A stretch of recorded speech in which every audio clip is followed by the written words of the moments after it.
Is the time ripe for cherry picking or picking a hat from the top drawer? It's yet again another double game week bonanza on this week's edition of the FPL Addicts podcast.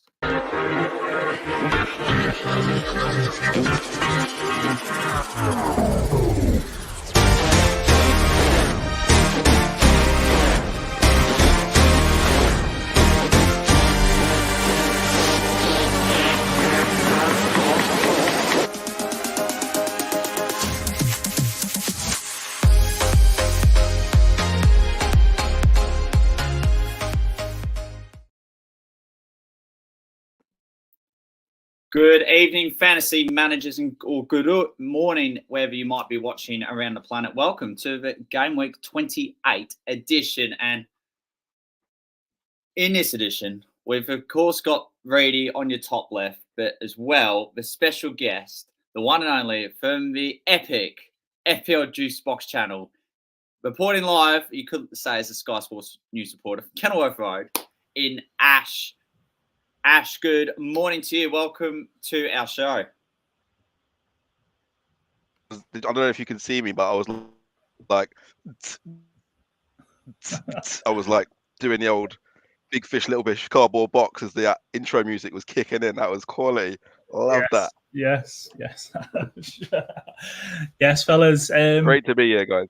Yeah, good to have you on, Ash. And everyone doing all right? What's happening in the minute? All good? Yeah, just about. See how much time you get good quality of me before I fall asleep. Yeah, man. I mean, you did a good old coffee there, Chaz, mate. Get a little espresso in there. Espresso down your bosh. Yeah, that's a good way. 11 game weeks to go. We've got so many games to look forward to. There's been so much news as well. Exactly where do we start, Reedy, with this? Do we briefly go over game week 27? Because I think that's probably the fitting way to go about it. Yeah, mate. Yeah, listen, we can crack straight on. Obviously, there's loads to discuss. Big double game week coming up. I mean, I know Ash should be keen as a Luton fan as well. Just give us a bit of info or what maybe his thoughts are on that. But what I would say is anyone who's tuning in, welcome this morning or this evening, wherever the hell you are around the world, fantasy managers. And it's just in regards to, if you're new around here, as always, make sure that you give our podcast or video some love with a like, and as well as clicking that subscribe button. It does make a difference. But yeah, great to have you on, Ash, to chat a bit of FPL and chat some shit. Get the first swear word out the way, mate, as I'm sure there'll be a few more. And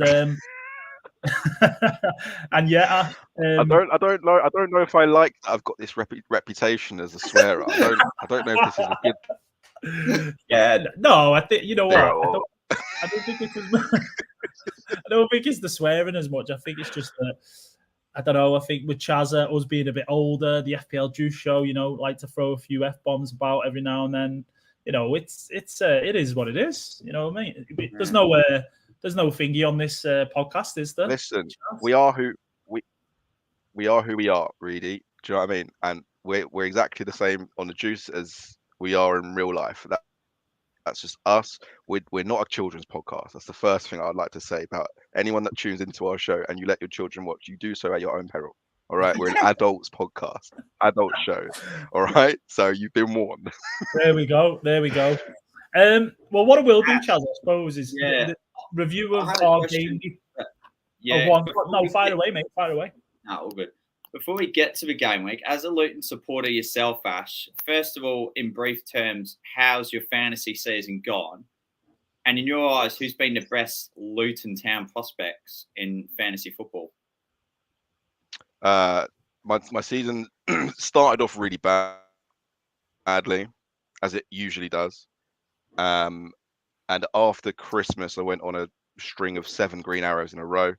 That got me up to just inside the top 200k, and then the last 5 game weeks have been all small reds, so I'm about 320k in the world at the moment. So I'm having, by my standards, a pretty average season, and I'm hoping that with what we're going to talk about today, 29, and then my plans for 30 going onwards, I could maybe make that 300k into maybe creep inside the top 100 and get inside the top 50k.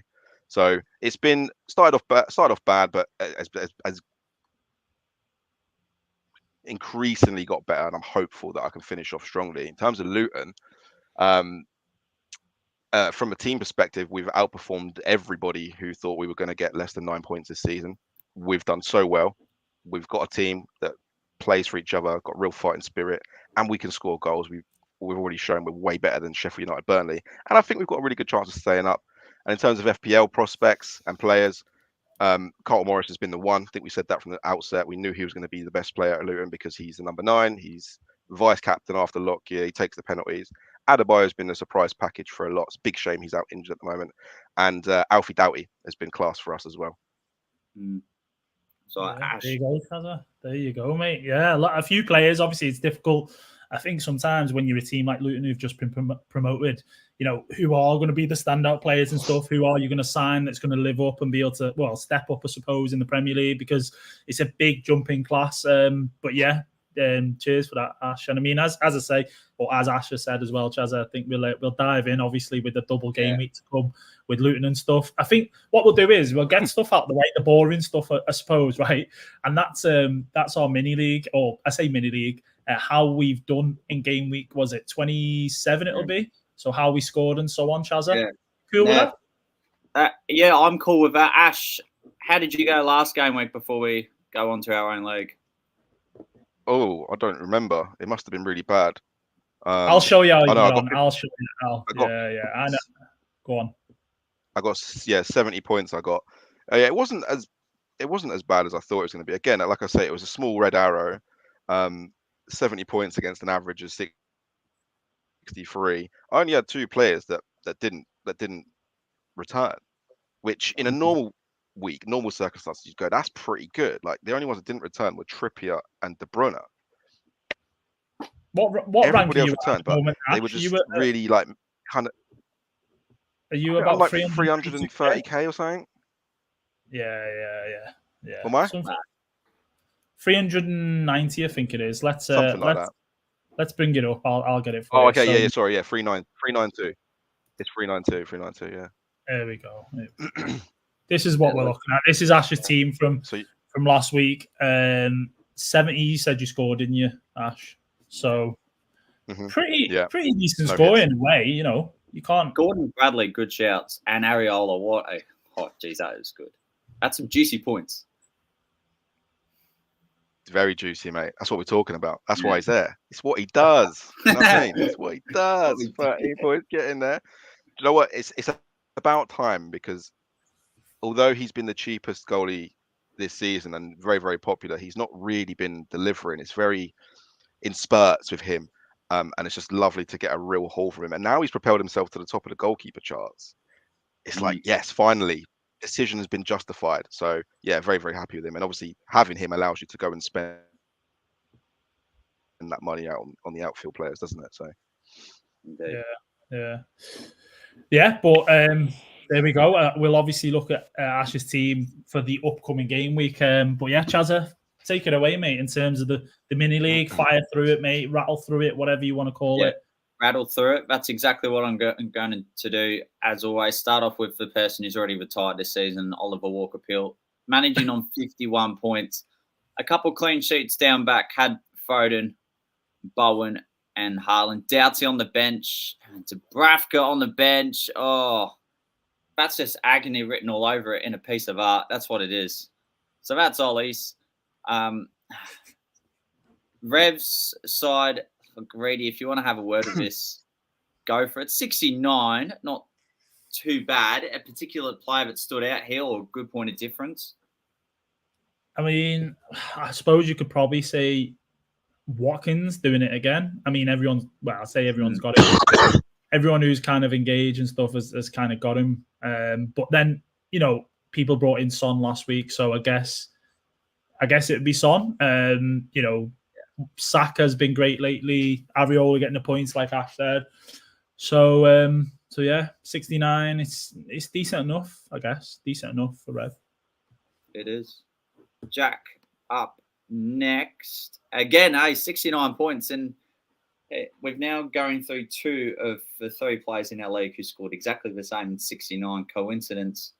Yeah, I mean, look what he's done. Look, they've both got the same score as well. But the difference is Jack has benched Aviola for 13. He's played Dubravka. But then he's got, is it Kiwa? I mean, if Mike Halpin was in the chat, he'd be able to probably tell us. But Kiwior. Yeah, I was going to say Cronulla. That would be bad. Yeah, he's brought him in. He's got him 10 points, so he's That's a good get. He's done all right. Yeah. But yeah, benching. But the other geezer took a -4. Has this geezer taken a -4 No, he as hasn't. well? That's a good shout. So the other one only got 65. So this person's got more than the other person. I like how Mikey's been called a geezer. That's comedy gold. What? Don't tell me Mikey's a girl. No, geezer. You've got an obsession, haven't you, Chazza, with London in general, haven't you, mate? I think especially with the likes of Tom Skinner, and I was telling Ash before we come on about Big John. You know, yeah, he's in Sydney at the moment. Yeah, he's really lapping it up. He loves his Chinese food, doesn't he? Absolutely loves it. Yeah, he does.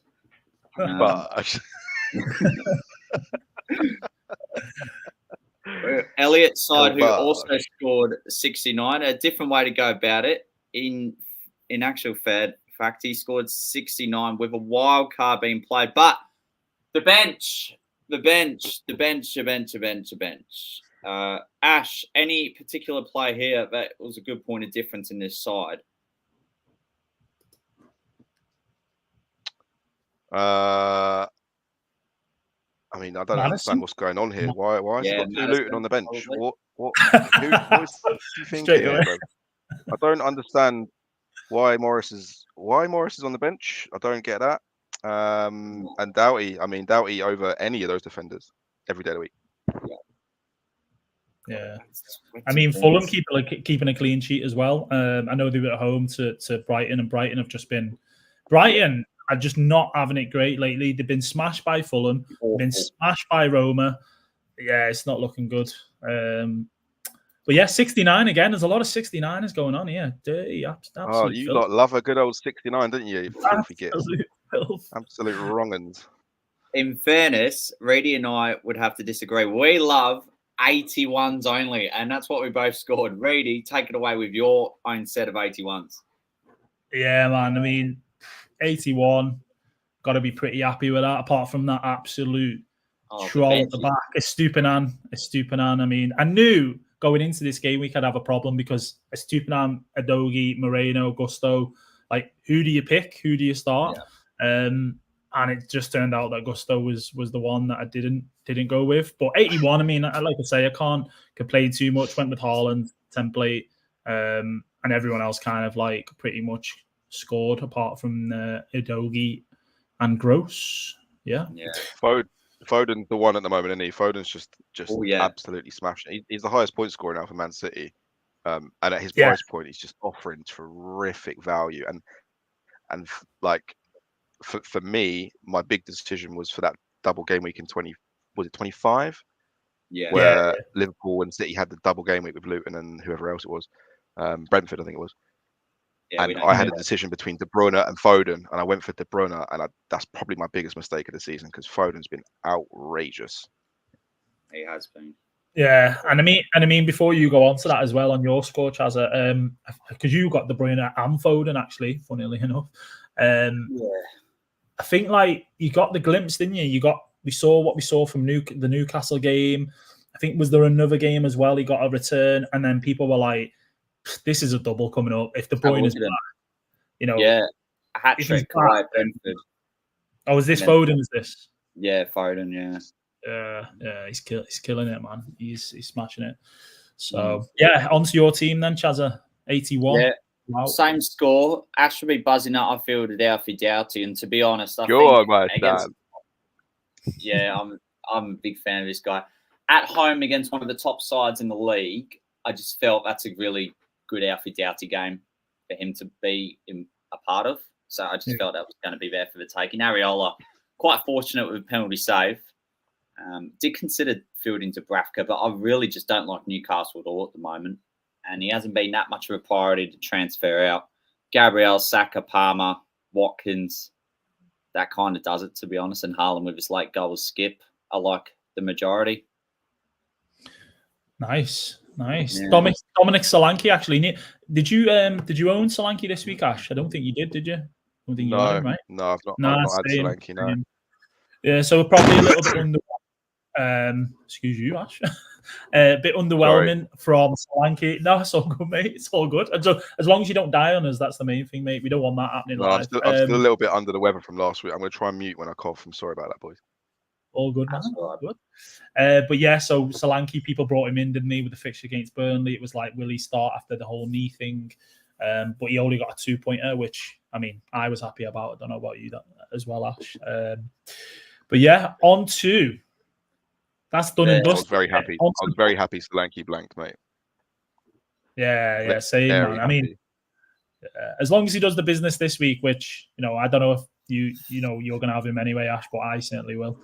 Are you going to look at the other mini leagues, Chaz? Yes, I've got it right here. The public one, Jojo is still leading by 36 points. Some cracking scores. Stephen Smalley has now gone down to 9th. I love giving this guy a mention every week. Jordy Wilson, respectable 4th spot, who's always been a well-rounded manager. The highest score we can see out of this is from Jake Morrison, who blank canvassing might say is his name, but that's certainly not his game because it's gone wham, bam, shabam, bring on the fireworks, scoring 92 points.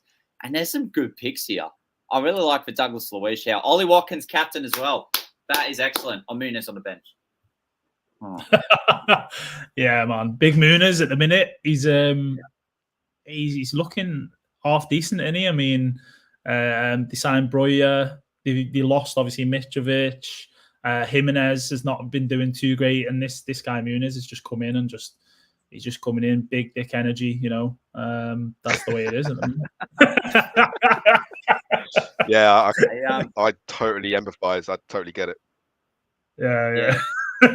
Ash, what is your take on Rodrigo Muniz at the moment at Fulham? Because he's similar to Micah Richards when he debuted, it would have been for Man City. He's all of a sudden bursted onto the scene and just carried on scoring goals. It would be 31 points in the last 4 game weeks.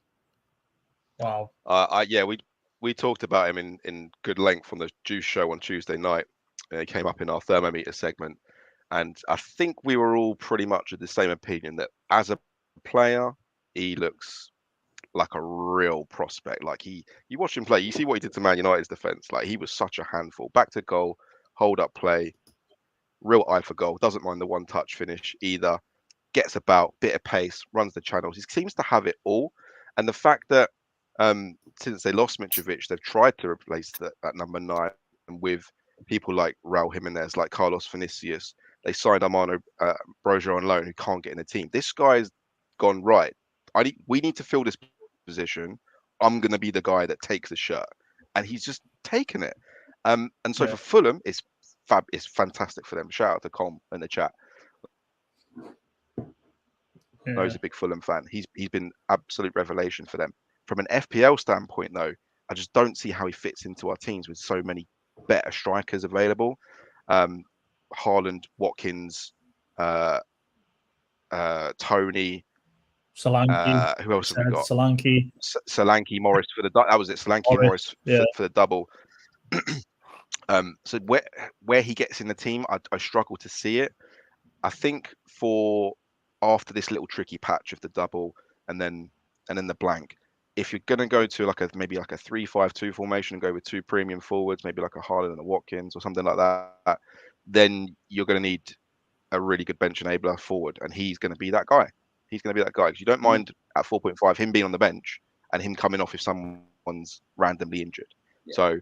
So from a football point of view, he's been absolutely brilliant. But for FPL, it's not the right time just yet. But I think he will come into a lot of teams, but only as that enabler spot. I don't see him starting in a lot of teams. Yeah, I think it's a great point, Ash. But also, I think it's timing, isn't it? Because everyone's looking at the double game week, the blank game week. I mean, to be fair, I've seen him in a few blank game week teams, free hits and stuff like that. So if you're going for a free hit in 29, then people might want to whack him in. It just makes it tricky because obviously a lot of these teams or the players you're going for playing each other, attack, defense, cliche thing all the time. So if you're going for Spurs defenders, you're getting Muniz. It's just, but he does look solid. He gives me Fresh Prince vibes, with the haircut and the smile and stuff like that. I think you made a good point with the free hit because, like, if you're going to play 3 forwards for the free hit, you're probably going to go Watkins, Tony, and then a striker, Muniz, because Richarlison's out for Spurs, right? Is he still out? There's not really. He's not going to get. He's meant to be back. I think it was 29, maybe around 29. Could be a bit after, to be fair. Yeah, there's going to be a toss up between Muniz and Morris for the other third striker spot. I think for the free hit in 29. Yeah, nice man, nice. Yeah. But yeah, so I think. Oh, here we go. Muniz. I expect lots of Muniz chat. Yeah, I just feel before we go to the Women's League, we'll go to the comments. And Quentin, you're spot on. Gary, welcome yet again. Thanks so much for joining. John, to you as well. We spoke about our biggest Fulham fan on the show, Colin Bugler. Thank you as always. Bugler. G'day, lads. And yes, we do have some juicy action. Well spotted there, Ryan. He's the governor, Ashes. I can just tell in the early few moments. Quentin, interesting question is, I don't have Solanke, so at the moment I have Morris captain, or would you go Joe Bowen? I'll put the question to you both on this. I mean, I'm going to swing that question straight round to Ash because, is it it's a no-brainer, right, Ash? Morris or Bowen? Come on. Well, Morris has a double, so you need to maximize potential, right? Yeah. So it's got to be Morris, and I think if you look at Morris's goal involvement, it's well up there. I think he's got like 14 goal involvements in like 20 games or whatever it is. 12 goal involvements in 20, which is very, very good. Obviously, Bowen's had 17 goal involvements. So he's not like Morris isn't that far behind him in terms of goal involvement. And I think with the added lure of the fixture, and you've got to remember, these are 2 really key fixtures for Luton. Like Luton are fighting for their lives. Like we can't rely on these point deductions. And these are games that we're going to be targeting to go out and not try and get a point. We're going to be trying to win. So we've got no choice but to go and throw the sink at these things. So I think Morris is definitely, there's not a huge amount in it because we know what can happen. People tend to put all their eggs in one basket with the double game week players, and often the single game week player goes off. But I think for this game week, Morris is slightly ahead of Bowen. Yeah, I tend to agree with that, Ash. I mean, I think as well, Morris having pens. I mean, any news on Adebayo, whether he's close to coming back? I think Morris gets in the team anyway, doesn't he? But he's out, is he, Adebayo, at the minute? Yeah. Like there was a period where Adebayo was kind of leading the line and Morris was on the bench, but Rob Edwards was realised that was a mistake and he brought in Morris. Morris was kind of playing in like the 2 number 10s behind Adebayo because he can get on the ball, hold up play, and he's a leader for us. He quickly rectified that mistake. But with Adebayo being out, Morris will lead the line 100%. And Adebayo's got a hamstring injury, so it's going to be out for a little while. With Adebayo's absence, because I read an article on this and it really caught my eye all of a sudden. What's your take on Tahith Chom? Because would be 2 assists in the goal in the last 3 weeks, and he seems to have got that starting role while Adebayo is out. Do you feel he will keep his spot for this coming double game week, Ash? I think Chong is. I think Chong's one of our best players, from an attacking point of view. You're right. I think he's going under the radar because he's got 3 goal involvements in the last 3 games. But I think the issue with Chong is just minutes. Because he tends to rotate him quite often with Andros Townsend, which I think is just ridiculous. I think Chong's just so far ahead of Townsend. Townsend's been great in his career, but Chong is young, he's vibrant, he gets about, and he's tricky, and he's got an eye for goal as well. I really like Chong. I'm slightly concerned about the minutes, but if you're going for a punt, like of all the Luton midfielders, I would pick Chong. I would pick Chong over Barkley, 100%. Yeah. Right. So he's got more of an eye for goal than. But I love Barkley. Barkley's probably been our best player this season, or in terms of like transforming the team into the new Luton. But Barkley doesn't really score. Like you watch Barkley in the warm-ups, and he does everything things so well. All the basics are so good. The technical is so good. But he gets to that edge of the box and he just lashes it. He can't get a strike on target. It winds me up. Because if he added goals to his game, he'd be incredible. But yeah, for me, Chaz, I think Chong might be one of those naughty little differentials that could go off this week. Super Women's League, and 38-point lead still for Jojo, just taking the cake in both of our main leagues. The highest score we can see out of this 94 from, it would be Maja Brinchjo. Hopefully I've got the pronunciation correct on this, but some cracking scores, good differentials as well, especially from Bradley. The double Arsenal defense certainly worked, and I'm pretty sure every player returned bar Dom Solanke. Had Suchek on the bench too, did score the winner. That's really a mental score. That, I mean, like, goal. Yeah, that was a great goal. I mean, like, what do you do in that situation? Because you played all the right players, you know what I mean? It's just, what can you do? You're not going to drop anyone really for who they've got on the bench for Suchek, but smashing score, yeah, brilliant score from Maja. Yeah, indeed. Straight to the fixtures we go. Ready? Am I right? Yeah, let's go there, mate. Let's have a little look and talk through. I think it's one of them, because there's so much to talk about doubles. We won't bother looking at last week's like results and things like that.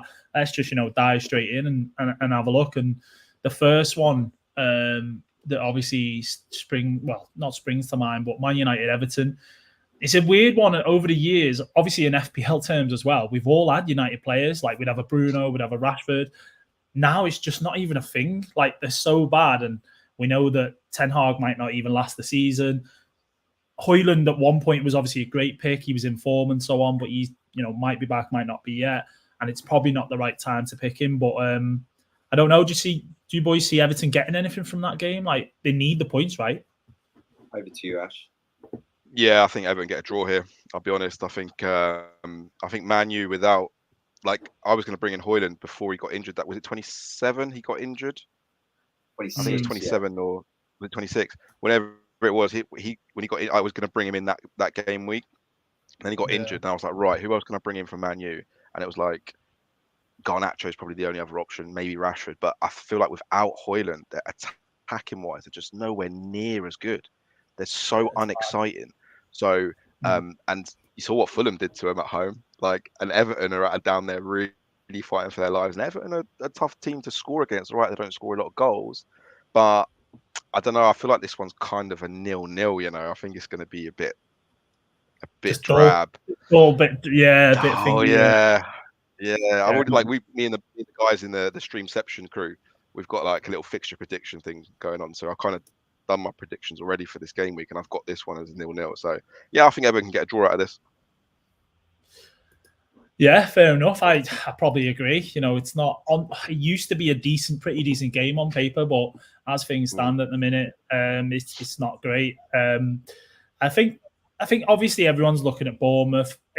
What we'll probably try and do is talk about the fixture, and then talk about the FPL players and who people might have and chips and whatever in a bit. But I don't know. I guess would you say? I know you're a Luton fan, obviously, Ash. So you'd be like, you're looking forward to the Palace game. On that subject, do you think that you're able to go away and get a result there then? Yeah, we have to believe that we can go there and get a result. Palace are they're a strange team, aren't they? I feel like when they've got Eze and Elise in the team, they're just a totally different outfit. Like, when they're both playing, they can be ridiculous. When one of them's playing, you've got a chance, and when neither are playing, you fancy your chances.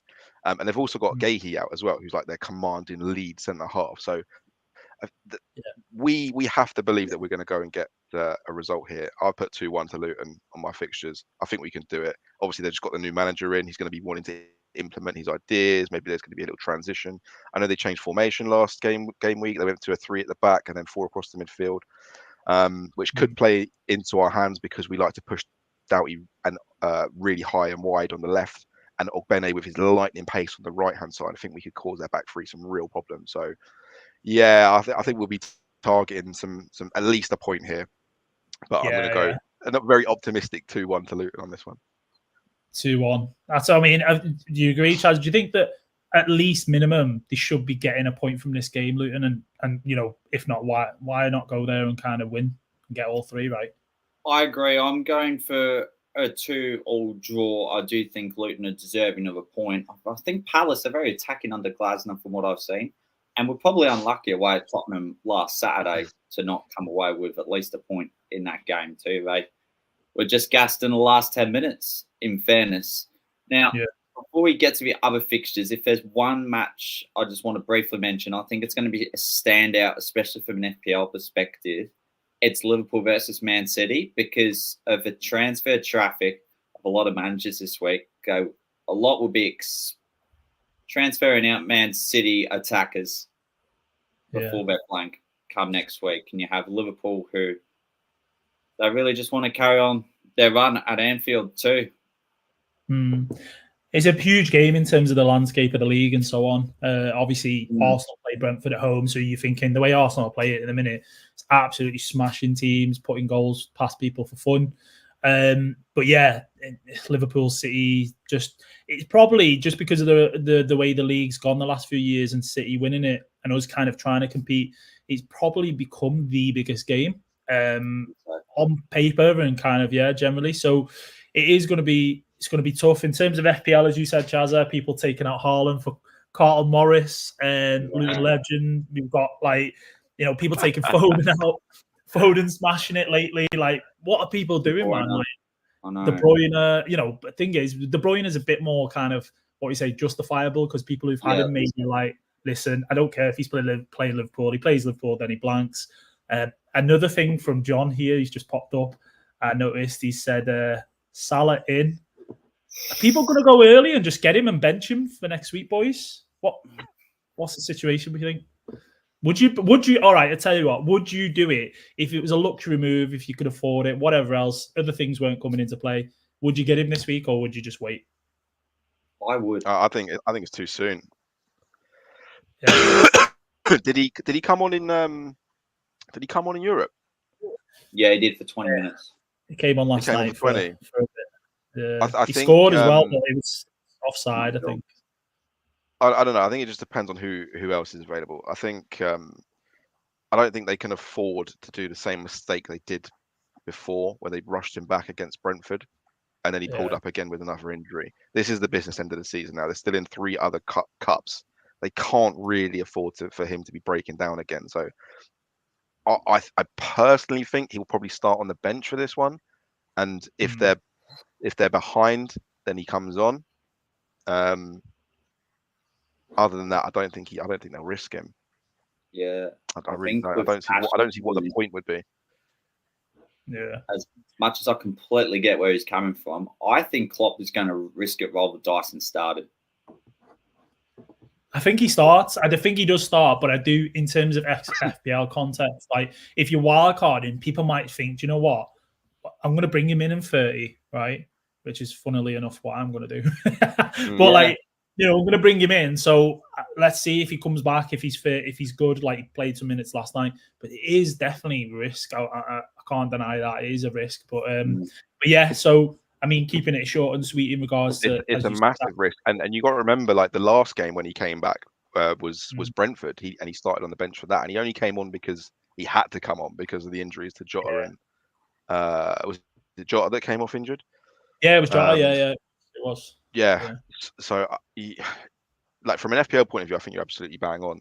I don't like you'd have to have some big cojones to bring him in this game week against the arguably the best team in the league, and then the blank next week. It just doesn't quite add up. It doesn't stack up enough for me with the money that you have to spend on him, unless you're that keen on maybe doing a De Bruyne to Salah. But if you've got De Bruyne, I'd probably just I'm going to hold De Bruyne. This is the last throw of the dice with De Bruyne for me. It has to be now because he's coming out of my team for wild card in 30. So yeah. I'm not 100% on that. I wouldn't be doing that, but I understand people that might want to do that because it's Salah after all. Yeah. And then speaking of games whereby there's stuff on the line, I suppose for me, I feel like the next best fixture is probably Villa Spurs, right? I mean, Yeah. expect goals, don't we, right? Villa play high Yeah. line, Spurs are so attacking under Ange. Good game, innit? To be fair, like, you know. Yeah. It is. Yeah. I mean, Watkins is on form. We've got Son back now.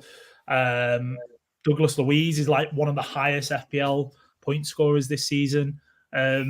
So I think that's an interesting game. Both going for top 4 Champions League at the minute. Emery's doing wonders there, and just doing good in his first season. What do you think? I mean, you think high scoring game, or you'll want to? There's a lot of reasons to want to watch this game live.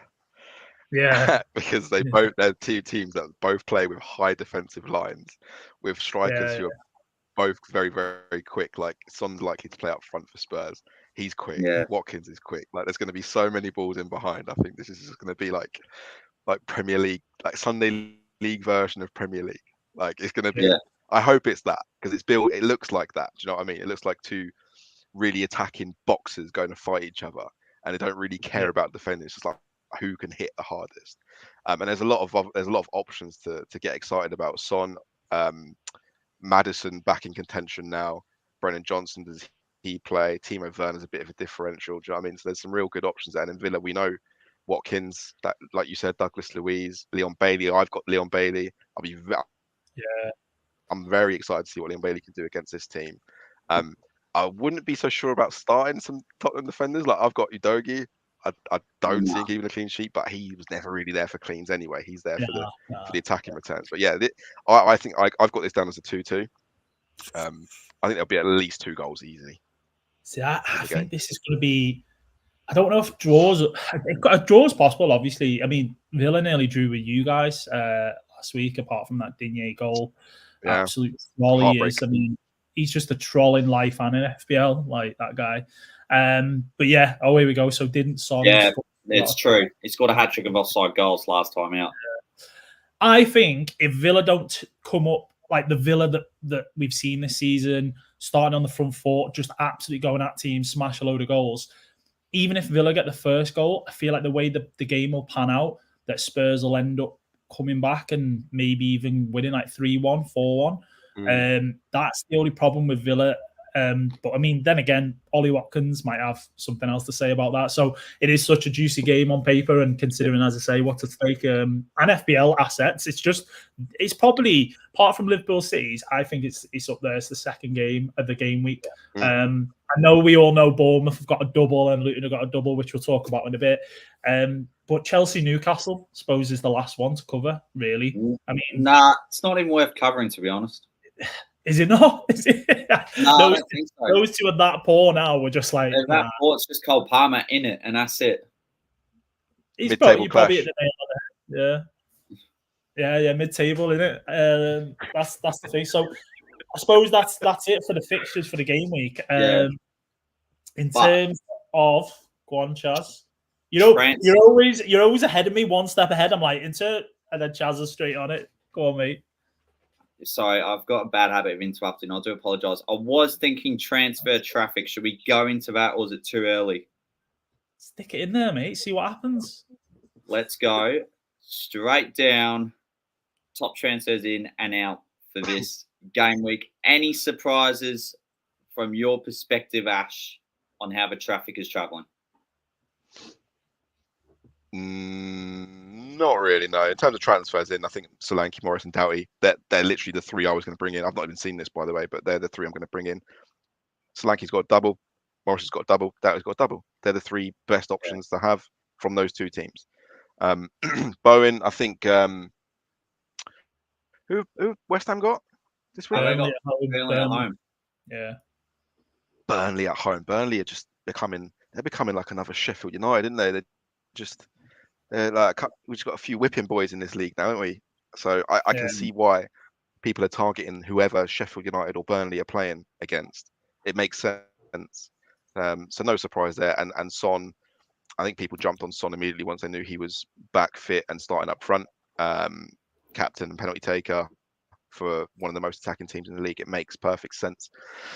And despite the fact they're away at Villa, like we've just talked about, there's every possibility he gets 1 2 or even 3 goals in this game. So yeah, no surprises there.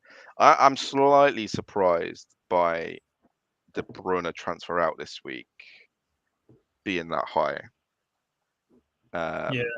Only because like who are you going? I assume most people are going De Bruyne to Son if they haven't got Son. So that does make sense if you're in a position to do that. Like I look at it from my position. So I've got 2 frees. I've got Alvarez, who's one of the top transfers out this week, and Darwin Nunez, who are going to be my 2 transfers out. And I will be bringing in Solanke and Morris because they got the double, and I'm keeping Haaland. So I'll have a front 3 of Haaland, Solanke, and Morris.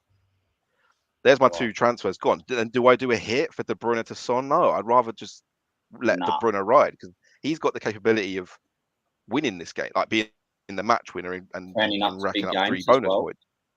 Yeah, he's the big game player. So I wouldn't see that, but I do understand the argument for going to Son because he's probably got a higher ceiling just because of the matchup. So Alvarez, I held Alvarez. I messed up, man. Like I thought I was being real clever by holding on to, like, when everyone had Alvarez and then Haaland came back and then everyone did Alvarez back to Haaland. I was like, nah, I'm gonna have them both because Alvarez started 23 out of 23 games in the league. Like he's the most nailed player. But since Haaland's been back, he's been so ineffective, and Foden's just overtaken him. So, yeah, I'm not surprised to see him there. Obviously, Trippier's injured, and I think until end of this month, so makes sense. Richarlison's injured as well. Tony's a funny one, but I suppose he is playing Arsenal away. So that one confuses me. I'm surprised by that as well. I'm with you, Rady. I seen that this morning, and I was like, wait a minute. Also, he's dropped in price, so he dropped. Yeah, he did today. Today, yeah. So I was like, okay, like I think the only thing I can think of is people are taking out Tony for Solanke because you've got Haaland and you've got Watkins, right? If you've got Tony and you're thinking, all right, he plays in 29, I'd rather have Solanke for the double and then bring Tony back. Fair enough, but yeah, it's just I guess that's what people are doing. They're chasing the double, isn't it? Double game week players and so on. Yeah, but did you say, Ash, that you're gonna have this man in your team, or that man? What's going on, mate? What's going on? Never in doubt. He's the name of my team, by the way. Never in doubty. I called it from moment 1. Just saying. Oh, that's good. Yeah, man. But you're not gonna have him for the double, or you are? Oh, you said about getting. I'm gonna do it. I'm gonna do it. I'm gonna take a hit. I've got 2 frees. So Darwin out, Alvarez out, and then I'll do Trippier out for Doughty for a -4. I don't really do hits. I've only taken 2 hits this whole season. So this will be my 3rd hit, and I only really do hits if it's for a double gaming player, because if you're spending 4 points to do that transfer and they've got 2 games, the likelihood is they're going to get at least 2 points in both of those games. So you're going to get your money back essentially. And then if he does return, it's like a nice juicy bonus. Do you know what I mean? So I find that those are value transfer, value hits that are really worth doing. And for him, most crosses in the league, he's got a lethal left foot. Like his crossing ability is ridiculous. Most crosses in the league, and that's how we play. Yeah. And that's how we play, because we do get a lot of crosses in the box. So we play to his strengths. We play to Morris's strengths, which is his aerial ability. It just makes sense, really. Doughty's the man, mate. Never in doubt. Yeah. I like it, but yeah, no surprises, I suppose, on transfers in. A couple on the transfers out. Would you say, Chazza? And I suppose that's a nice segue onto. I mean, I guess Europa League and Champions League results are relevant in a sense, because obviously they have an effect on how game, like fixtures when they're in. So, like for example, this weekend, I've noticed that Sunday is obviously the teams who've played in Europe midweek and so on. So this week we've got Villa, Spurs 1 o'clock. Then we've got Brighton, Forest 2, West Ham, Burnley 2, and then Liverpool City later on. Those fixtures, the European ones, Chazza, especially, I suppose Brighton is the one, really, isn't it? If they go out of Europe, is that going to affect the the fixtures this season. I think it is. Do you know what? I might be searching in a dark tunnel here at the minute, but I feel like there's something in terms of, obviously, if teams go out of Europe, it definitely affects the fixtures in the league, right? It's a hard one. I really don't know about this because all of the fixtures from mid-April onwards still need to be rescheduled for broadcasting purposes. Yeah. Brighton heading to Forest. They would be so angry after that performance away at Roma. I wouldn't be surprised if they smack Forest 3-0 or 4-1. That's just them. Yeah. But obviously, in terms of results, we won 5-1. Brighton lost 4-0. West Ham lost 1-0 as well. 1-0. And Villa drew 0-0 to Ajax in the Villa conference. drew to Ajax, yeah. So a few Sunday games. That's what it is coming up. Yeah, exactly. Sunday games. City through in the Champions League. They're probably going to be winning it. Or we expected that. Yeah, Alvarez got a goal and assist, which is interesting too. But all of the stars were rested. In Phil Foden, De Bruyne. I think Haaland got a goal. Yeah. That's it. That's enough for European games. Anyway, we're here to talk about FPL. Obviously, Ash is coming in, so we want to hear a few of his thoughts on the double game week and so on. Something we didn't talk about when we mentioned fixtures and stuff was Bournemouth, and they are the flavour of the week, it seems, as well as Luton players. So we'll start there, I suppose. I know you mentioned one or two before. I know we've talked about Morris and Doughty, who seem to be the most popular picks, but players for the double game week, Ash, who like the likes of maybe Chong instead of Barkley. Kaminsky hasn't been talked. We haven't spoke about him. He's got a fixture for you guys at home in 29, obviously, against Forest. Is there anyone else, if you had to pick, say, a third asset, who would you say? Is it nailed in Chong or Barkley or what? So for Luton, it's Morris is number one. Doughty's number two. Yeah. And I think it's tough because I wish Ogbene was like a midfielder in it, but he's down as a forward. Otherwise, he'd be there. Because he's been really good for us. But third, I don't know. Like, I don't really think we keep a clean sheet. We might keep one. We can't really put your eggs in that basket. That's why Doughty's a good pick, because he's more there for the attacking returns. And if he gets the clean sheet, it's like a nice juicy bonus. Do you know what I mean? Yeah. I agree. So I would, do you know what? I'd go Chong. If I was going to put a top three, I'd go Morris, Doughty, and then Chong. And then I'd probably put Barkley fourth. I probably would steer clear of our defence because we're not going to keep a clean sheet. I think Bell's going to be out as well. So we're going to be down to a back three of Mengi, Burke, and the new signing, Hashioka, who's looked a little bit off the pace. So yeah, I wouldn't be going for any defenders. Look, our game is strength and attack, right? We try and just outscore you and hope we can hang on at the end, which hasn't really worked in some games, but it has for us in others. So yeah, that'd be my top three for Luton. Yeah, fair play. And you've got quite a lot of injuries, I've noticed at the minute, in terms of defenders as well, haven't you? You've got quite a few out, so you almost like what you'd call on the bare bones at the minute.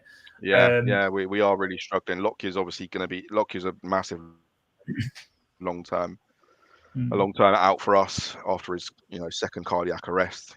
He's had a defib installed into his body now, and we just don't know if he's ever going to come back, which is a massive loss for us because, like I say, he's our best defender, he's our club captain. Osho, who's been superb for us in promotion at the playoffs and for the majority of this season, he's out now. I think hamstrings seems to be hamstrings. I don't know what we're doing in training or what's going on, but everyone's hamstring seems to be just melting away. Like hamstrings like cheese strings at the moment. And then Bell's like been ever present for us this season. He's out now. So yeah, we are down to like Mengi's probably the only first choice centre half really that we've got, and then Kaminsky, he's been outrageous for us this season. He's been so good. What a great signing! I was going to say, I do rate him. Yeah. Unless you've already got him, or you're willing to take a hit. Like I wouldn't take a hit to bring him in. I just wouldn't, even if he's got the double. I just don't see him keeping clean sheets. Yeah, I feel like Luton at the minute with the amount of injuries in defenders and so on, it's more about can you score goals and attack the teams rather than try and sit back and defend and stuff. Mm-hmm. Yeah, and then and if you see our game isn't to try and like possession football. It's not. It's right. Can we play out through Barkley? Can Barkley get it out wide or play through the lines? Can we get a cross in? And can we get any second balls on that? That's our game, and it works for us. Nice. But yeah, defensively we are a little bit shy, so I'll be very careful about bringing in some Luton defenders unless it's Alfie Doughty. Reedy, I've got a question for you. I'll go straight to Bournemouth. Who are your top 3 assets to bring in from the Cherries if you had to pick 3? Well, I'm going to flip that over to Ash because that was a question for Ash, not for me. Not for me, Jazza, but it's all good, mate. It's all good. I was going to give Ash just a momentary break before we ask him. Listen, we drilled this guy down to the ground. It's Friday. He's getting his Gregs in a bit. You know, he's chilling for the weekend. Get my free sausage roll, brother. You're all right. Yeah, he's good to go, man. But yeah, I mean, I know kind of. I'm showing you my wild card shortly, right? So I'll probably need your boys. Yeah, you'll answer it. Right. That's why I'm kind of throwing it over to Ash because in terms of Bournemouth, 2 fixtures at home, 1 Sheffield United, the other one's obviously Luton, your team. Dom Solanke, everyone's just like, right, yeah, we'll get him in, number 1 pick. Other than that, though, right? I guess there's good picks from Bournemouth. It's just whether you want to go there, right? Again, we talked about this on the show on Tuesday, and I'll echo what I said then. I said the only player I would get for this double from Bournemouth is Solanke. I wouldn't touch anybody else. I know loads of people are jumping on Zabani and Kirkes. I saw a really funny tweet where someone posted a picture of Zabani and Kirkes, and they were like, just so you know who to look out for on the double game week 28. It's like, because no one knows what these geezers look like. It's like, you're bringing them in just because everyone else is bringing them in. Do you know what, right? Bournemouth don't keep clean sheets. There's 5 teams that they've conceded 47 goals, right, which is the 5th most in the league, and they've only scored 12 goals at home this season. Obviously, majority of them are from Solanke, so they're not really an attacking team unless it's Solanke, and they don't really keep clean sheets. So I feel like this is just a massive trap. And the last person who brought in a Bournemouth defender, or the last manager who brought in Bournemouth defender was that Senesi, who trolled everyone, got taken off after whatever it was, 10 minutes.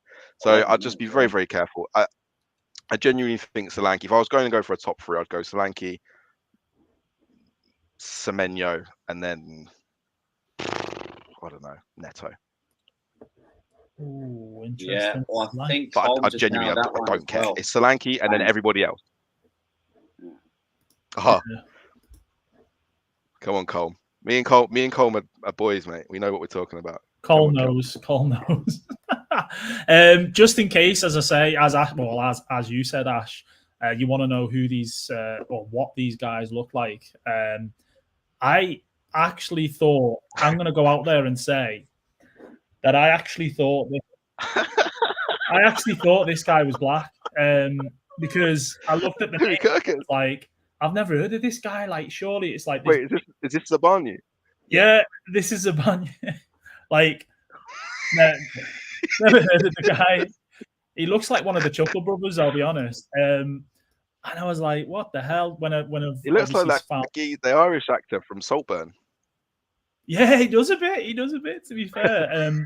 But, Sabanye might have the last laugh for all we know, and then, we end up with egg on our face. And there's Kirkes. Looks like he should be wearing the muzzle, I'll be honest. Oh, God. Look, Crow's just ripping into Bournemouth players, right? Bro, you lot are bad-minded. But yeah, so I'm gonna go there with a couple of these guys. I'll let you know who soon in this wild card, because I'm wild carding this week. I ain't got a free hit.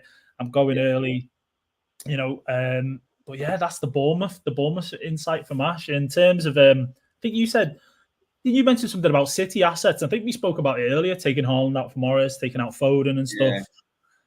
I think it happened last week, right, where people took out Foden. People even did it for a -4 for Son. And it was like, I get it, but then, like, should we be taking out City assets now, or should we still hold them because it's Liverpool and we can see goals? Like, what do you think on that one, Ash? Could you hold Haaland and just, rather than transferring him back in, for more money potentially as well?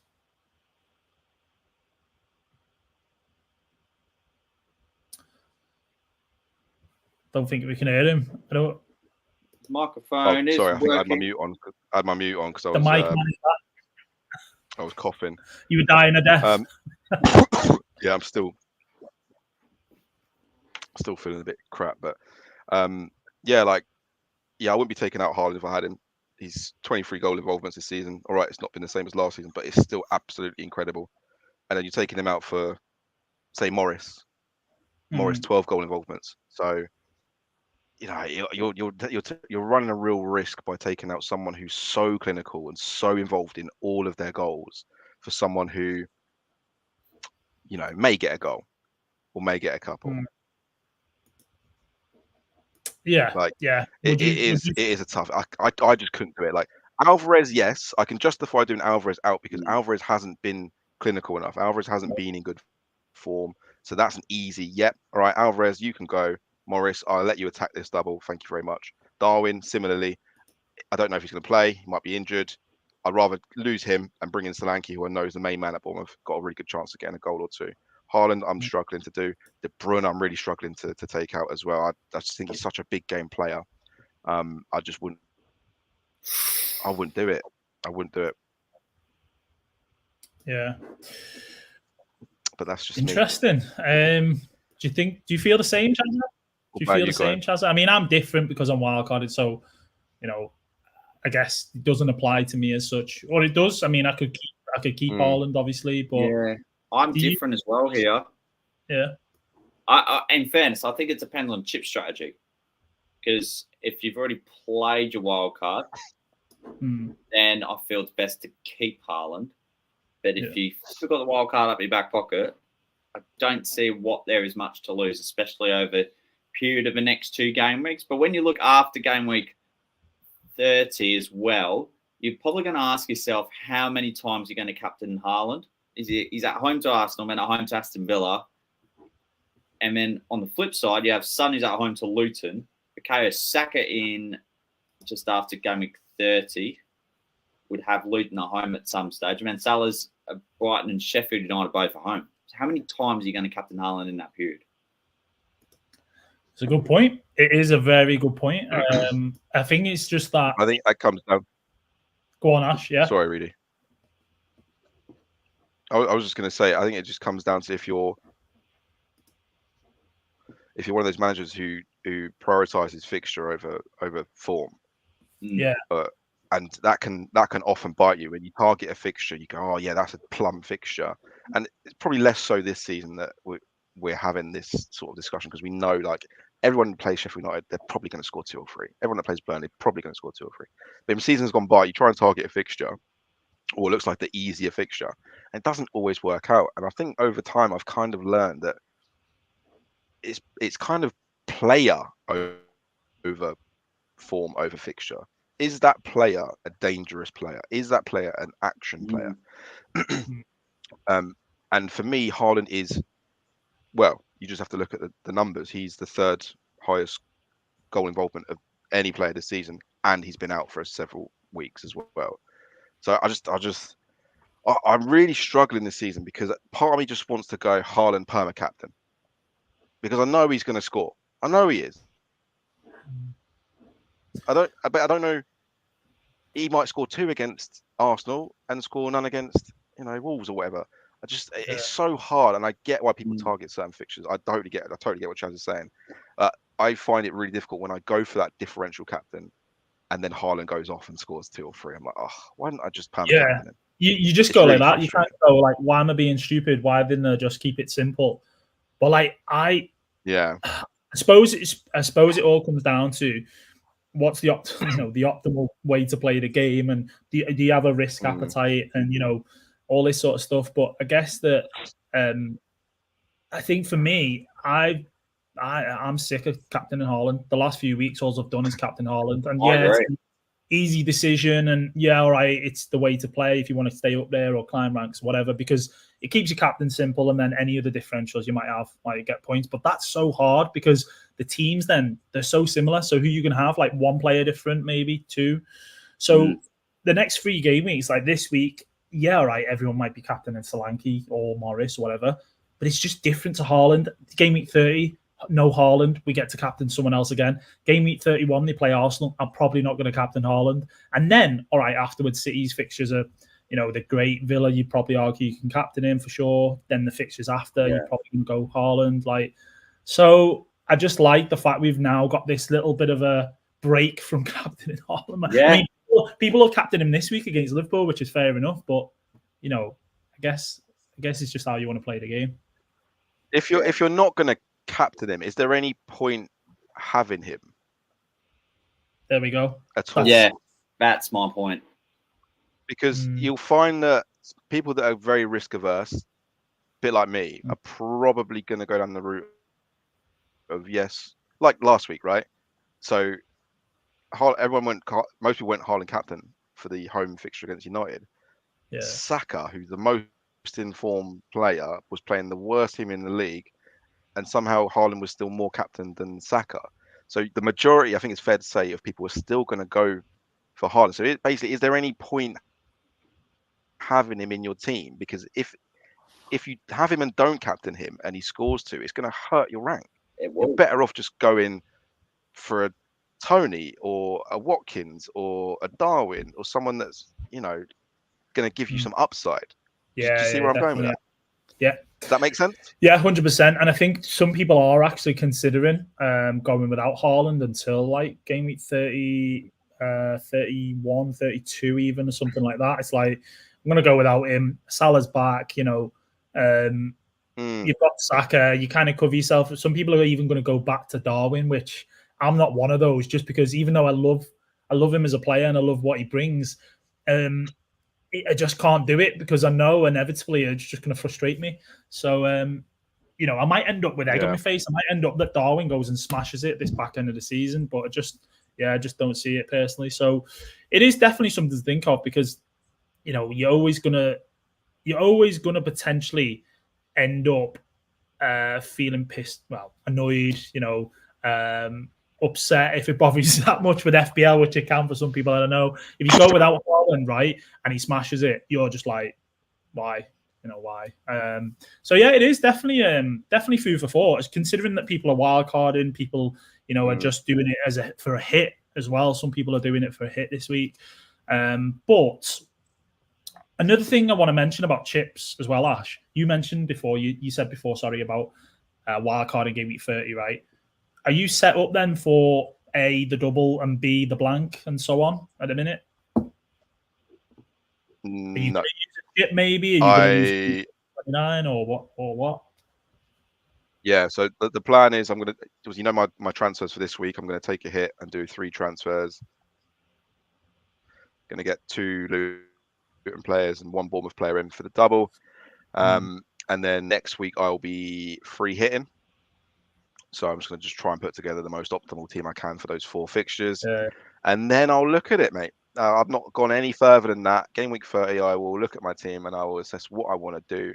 It may be a case of I don't go Haaland for game week 30 and I just try and, I talked about this on Tuesday, just go and pack the midfield, go Salah, Son, Saka, Foden, and Bowen to counteract that Haaland threat. But I need to have a proper look at it because I've not really considered. I don't really like to look that far ahead. Like I might even look at my team in 30 and go, do you know what, it's all right. But at the moment, it's looking a little bit. I'll still have Morris, which I'm not majorly happy. I still think there's better options than Morris. Morris is great for the double, but long term, is he the best option? Probably not. I've got Trippier in my team. He's we don't know when he's. We think it's end of March, but you never know with these sorts of injuries. So yeah, I think I'll just look at it when I get there. Really. Nice. To be honest, and then I've still got bench boost as well, so I'll be waiting for a double game week to play that. Yeah, I was literally about to say, and I'm guessing you've got bench boost, and you pretty much beat me to it, mate. So yeah, fair dues. You've got a few chips there. Well, more than some people have got so far this season. If there's any, I'll narrow it down a little bit because I know it's easy to go on a tangent and pick loads of players, but are there any spicy picks? Because I know you can be a bit of a spicy guy. Maybe not this season. I think you've calmed it down this season in terms of who you're going for, mate. But any spicy picks from game week 30 and beyond? Is there anyone you're thinking I want them, or I've got to have them in my team?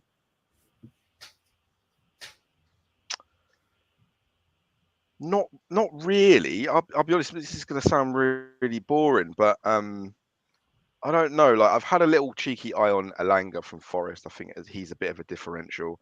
Cunha was well on my radar before he got injured. That was who? Elanga. Yeah, I'll genuinely looking at a Forest midfielder come next week. It's a great shout, Ash. I think I can do well on Road Road, and their fixtures afterwards are good. Yeah, they got in 30 Palace, Fulham, Spurs, Wolves, Everton. Yeah, Palace at home. So yeah, and he's very direct. I like Elanga. 12. He's got just as many goal contributions as Carlton Morris this season, just to give it some perspective. So everyone's getting real excited about Morris. Elanga's had 12 goal contributions this season as well. So he's one, and I think hear me out on this one. Rodri. Oh, here we go. Something's been plucked out here. Something's been plucked out. Go on. Yeah, Rodri. Okay. Rodri from Man City. What the? Wasn't expecting that one from you, Ash. I think his connections. He needs to put some more money in the meter. We've lost him. Come back when you get a sack, Ash. He's mentioned Rodri and it's crashed. Well, he hasn't been that crash of a pick, to be fair, because he seems to be delivering the clutch goals for Manchester City, especially in the double game weeks. I feel the big winners of City's double 25 would have been Kyle Walker owners and Rodri owners.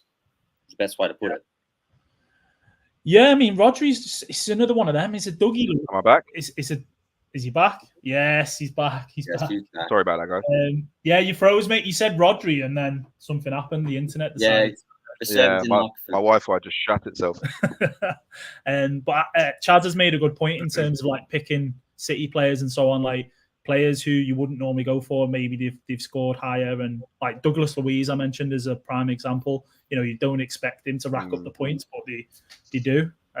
So Rodri, at what point would you consider bringing him in then? 31 onwards or what? Well, I mean, 31 onwards. You look at their run from then till the end of the season: Villa, Palace, Luton, Spurs, Forest, Wolves, Fulham, West Ham, and then double game week with Brighton to be added into it as well. Like their run, and you know what City do in these runs at the end of the season? They just step it up another gear. He's the most nailed player. I think, is it something stupid like he's won 16 or 17 matches in a row with him in the team? That's correct. Like, he is the reason why they play so well, because he is outrageous in that defensive midfield position. But not only that, I think he's got, is it 6 goals, 6 assists this season? So 12 goal involvements in 24 games. That's 1 goal involvement every 2. So he's very consistent. And he also obviously gets those clean sheet points as well. So if you're not really fancying any City defenders and you want to go Haaland, Foden, and a third, I feel like he might offer a real good upside in the differential, because he's only 5.6% owned. So that was just a couple players that I've kind of got my eye on that may be a little bit left field. Yeah. So you potentially have like a triple of, I don't know if you're going to get Foden back in, but you'd have Foden, Rodri, and Haaland, say, for example, like rather than go City defenders. I think it's not a bad shout, but I think what makes it difficult though, Ash, is there's so many good midfield spots, and I think after 30, when people are wildcarding and stuff, there's doubles that are going to be penciled in as well. Is it then going to be like more appealing for you to go for someone who's potentially got a double later on instead of Rodri though? That's what you've got to possibly. Yeah, but I like it's not really my usual strategy to go for someone like a Rodri. It's just he's kind of going under the radar a little bit, and it's hard to get nailed City players that regularly get points that people don't have as well. You don't really get that. So I just it was just an observation point. I don't know. I was very close to bringing him in for their last double. Very close. If I didn't want to take a hit, I would have bought him in. Yeah. And he scored in the first game of that double game week as well. So yeah, point taken. Is that Harry I just saw as well? Yeah, Harry popped in. Yeah. Harry. This collab. Yeah. Speak of the comments, Reedy, I was just thinking of flying through some of these questions super quickly. If you don't mind me, I'll only take a moment or so. Right, Mark Richards, I've had a look at your question. I think, no, not for a hit this week. I just don't see it at the moment. Sell Walker or Stupinan and buy Doughty or Regulon. I think you just buy Doughty. You have to sell the person that had pasta with Roberto and still benched him in the same week, in my opinion. That's all I'm going to say. With Van Heck playing a Europe game, do we think he backs up for their game Monday morning? Have him on my bench boost at the moment. Monday morning, Australia time, Sunday, their time. I think he still plays, Van Heck seems to be nailed at the minute. I don't want to curse Quentin, but what's he called? The Zebra or something. The Zerbi, yeah. Basically, he likes Van Heck at the minute, and he seems to be starting all his games. So I mean, that's interesting from Quentin if he's bench boosting. I mean, I don't know many people who will be bench boosting, man, but yeah, guess you got to do what you got to do. Since game week 11, Van Heck played 90 minutes in every single game. I think it's fair to say he's nailed. Yeah, I think so too. Man, 1 week punt this week. Would you go Son or Eze? Now, great shout on Eze. I think Eze for a 1 week punt at home to Luton. Would you agree with that? Nah, bro. Oh, I can see me in it. I can see me in Ash like, nah, man. What are you doing, fam? You're crazy, blood. Nah, Briv. Yeah, I mean, okay. It's got to be Son. I mean, he's got the fixture in 29 as well. Plus, I don't know, it's just Spurs and Son playing through the middle. You've got to go for him, right? Surely, Ash. I mean, there's a little element of biasy there. I'm sure you can appreciate. I don't particularly think that Eze is a bad pick. I just think he's more attractive when Elise is in the side, just because they link up so well. I know he got the free kick in the last game. How often do you score a direct free kick? I just think Son's got so many more upsides and so many more routes to goal. He can get assists from the left side, from the right side, from build-up play, from a free kick, from a penalty, from open play. Whereas Eze kind of has to make it happen himself. He doesn't really have the service to be on the end of things, and he has to kind of make things happen on his own. So for that reason, I'd go Son. Yeah, fair. Would you go with Son in this case with the head-to-head between the pair of players, Salah and Foden versus Son and Watkins? I'm personally would go Son and Watkins. Would you agree with that or not? When you look at who they are though and what they can do, you automatically in your head you go, that ain't I'd be having Salah and Foden. But from an FPL point of view, Son and Watkins could do something against each other this week, but not only that, they play in the blank. So it depends to in what context, John. You have to give us a bit more. You're just doing two of those, like what is it? It's V's. I need a bit more context to that question, I think. The fact I think Salah won't start kind of makes my mind up for me here, because it's one player against two. So I'd go Son and Watkins. Yeah, that's true. Really? Got another question as well, Chazza, that I just want to look at. If I take a -4 this week and another -4 next week, I can go for game week 29 with 8 of the best players. Should I do it or just free hit? He doesn't have a wild card. This is from Eslam, obviously. I think free hit if you don't have a wild card, but also I need more context in terms of which players are coming out. I'm guessing it's going to be Bournemouth, right? It's going to be probably Luton and stuff like that. I might be wrong. Obviously, Eslam might be going. You don't have a wild card. And you, Ash, what would you say? Take the hits or just? Yeah, like I say, I'm not a really big fan of taking hits unless it's for a double game week player, and he's one of these. So the first -4 will be for a double player. Next week will Yeah. just be for a single game week player against loads of other people that are going to be playing their free hits. I'd probably just, I think I'd go free hit, to be honest. So you're basically just -4 this week if you want a doubler, and then you just free hit next week, just one hit basically. Yeah. I get that. Fair enough. And on to Ash's team. I'm going to bring it up because see how he's set up for this week. This is where it gets interesting because not looking good, Brev. This guy's got injuries. He's got 3 City, my team, Liverpool. Can't believe that, man. But yeah, talk us through it, mate. What's the thinking? You've got 2 free transfers this week, Ash. Didn't he just reveal his moves earlier? He did reveal them, but you know what? I'll go Forget about it, Ash. I'll go over it. Okay, right. Just pretend we didn't do it. You know what I mean? Yeah.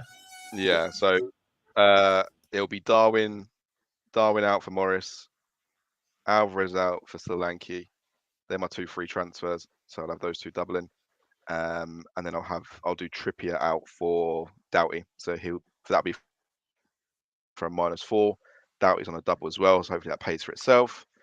So yeah, I'll have Areola in goal, Doughty, Gabriel, Udogie be my back 3. I'll have Saka, Bailey, De Bruyne, and Gordon. So I'm holding on to KDB for the Liverpool fixture. This is his last swan song before I free hit, and then wildcard. So it'll be the last time I see KDB unless he does something amazing in the weeks to come.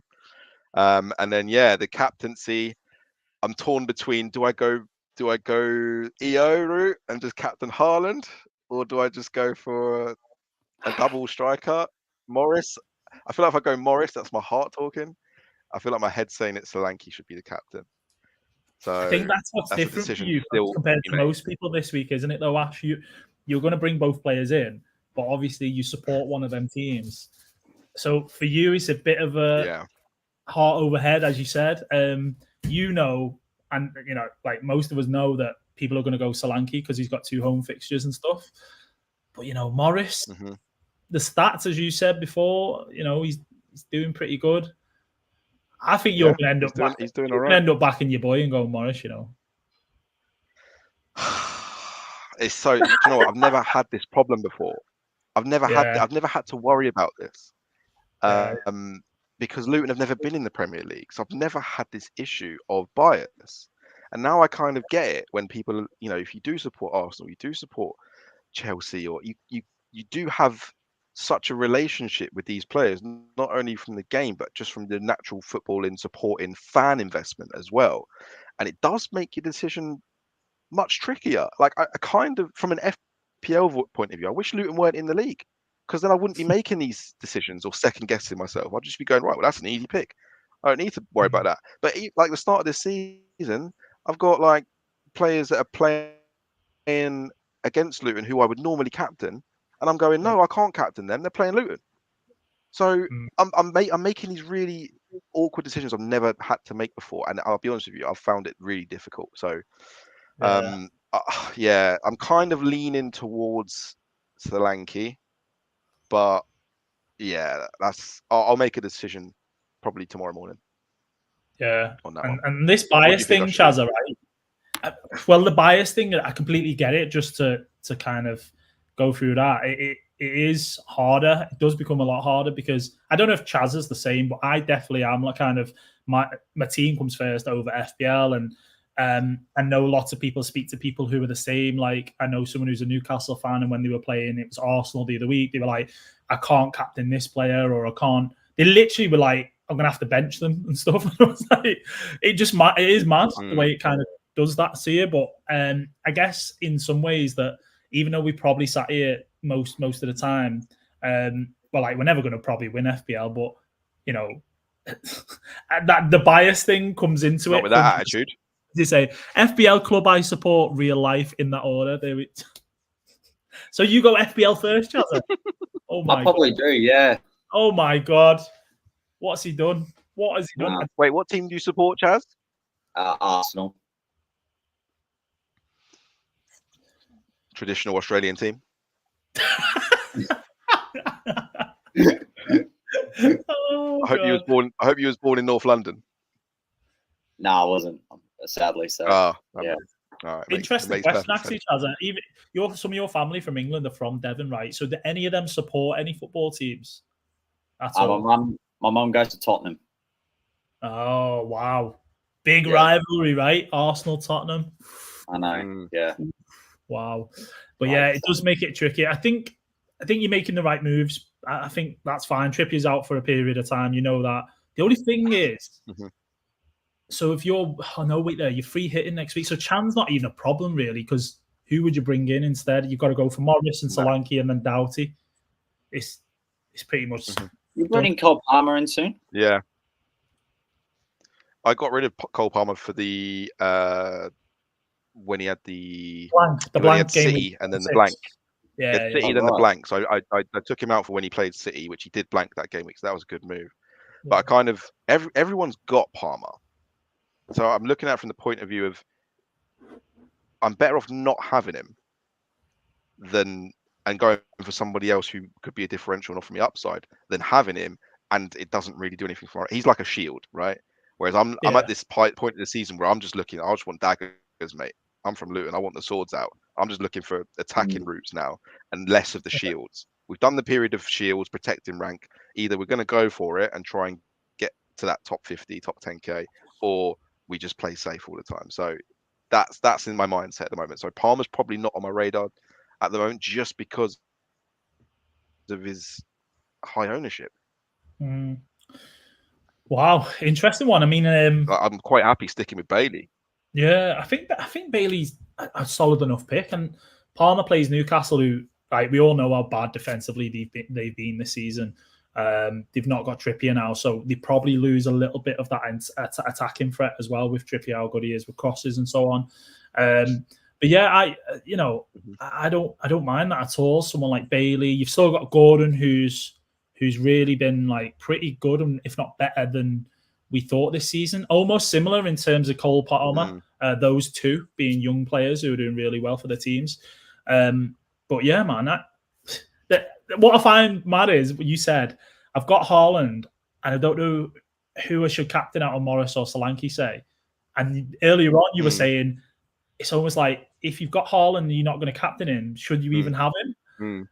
You know, yeah, but that's what I said. I said I'm deciding between Morris, Solanke, and Haaland. Yeah. Like I could, I've kept it on Haaland because there's a good chance I may just keep it on Haaland because if I don't, he offers me nothing. If I don't captain him and he scores 2 against Liverpool, I think I go down in rank. Because the majority of people are probably still going to captain him. You don't want to take him. There's no chance. No, not right now. No. Wow. No, I mean, out of those 3, Haaland's the most dangerous. So it makes sense to not take him out. Like, who would you, if you're bringing in Solanke and Morris, who would you take out of those 3? You're gonna take out Alvarez and Darwin. Yeah, it's a no-brainer. Yeah, like keeping Darwin over Haaland just feels like a proper stupid thing to do, doesn't it? You know. And especially I know Darwin scored last night. As well. Yeah, exactly. Let's go on to thanks for that, Ash. I mean, let's go on to Chaz's team. He's probably been like chomping at the bit.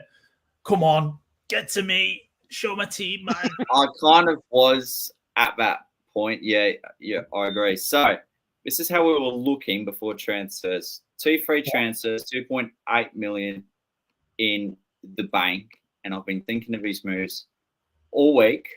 Wait, you do the transfers now? I am, yeah. We've got 32 people watching, so I don't see why not. We're going to do it. Live transfers. Oh, a bit spicy. Right. It is spicy because KDB's coming out.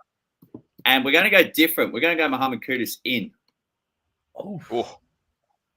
And I wasn't expecting that one. We didn't actually, we've not even mentioned Kudus. He's not come into anyone. Not at all. And Haaland's going to go out. Over Bowen, wait there, Chaz. You going Kudus over Bowen, right? Yeah, I just see it as a good opportunity to be different. Oof. What's your thoughts on that one, Ash? You all for that move, or you think KDB against us? What? Has he done Kudus over? Has he done Bowen out for Kudus?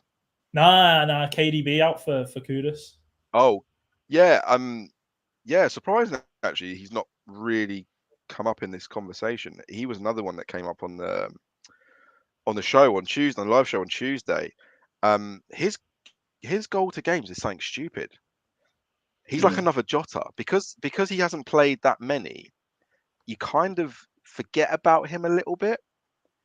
But I think his goals to games is something really silly. And what's his ownership? 3.4%. He's going very, very much under. Yeah, so 6 goals, 6 assists in 16 starts, 12 goal involvements in 16 starts. He's outrageous. Let's be honest. That's some outrageous numbers. Yeah, I like him. I really do like him. He's probably one of the ones that's going to go under the radar that will give you a real shot at climbing those ranks. So yeah, I've got a lot of time for that, Chaz. Yeah, what I found quite surprising is Carlton Morris is the 5th highest scoring forward in the game this season at 5.2 million. And because of that, I'm bringing in for the 2nd highest scoring player in Erling Haaland. Morris is coming in. Wait, whoa! Wait, oh, so Haaland out? Oh, shit. Yeah. Oh, my guy, let's go. Let's do this. I mean, we're seeing this all over Twitter. People are like, "Are you crazy? You're taking out Haaland. You're bringing in Morris." And I mean, our guy's just done it right there. He's shown bold, brave, all that stuff. Yep. What rank are you guys? I'm 155k. Oh, Chaz, you're flying. Chaz is smashing it. I mean, I'm not doing so good, Ash. I'm more like 867, but, you know, there's still time for me to climb and get up there. But Chaz is absolutely killing it, man. Absolutely killing it. So, yeah, the moves are done, right? No press. Yep. You've not even checked any presses or, you don't want the info, Chaz, you want to go to bed, it's done. All right, well, so if Kudus is stupidly somehow ruled out due to a mysterious injury, similar to I'm not sure. Nacho will come onto the field. Okay. All right, so he's got back up.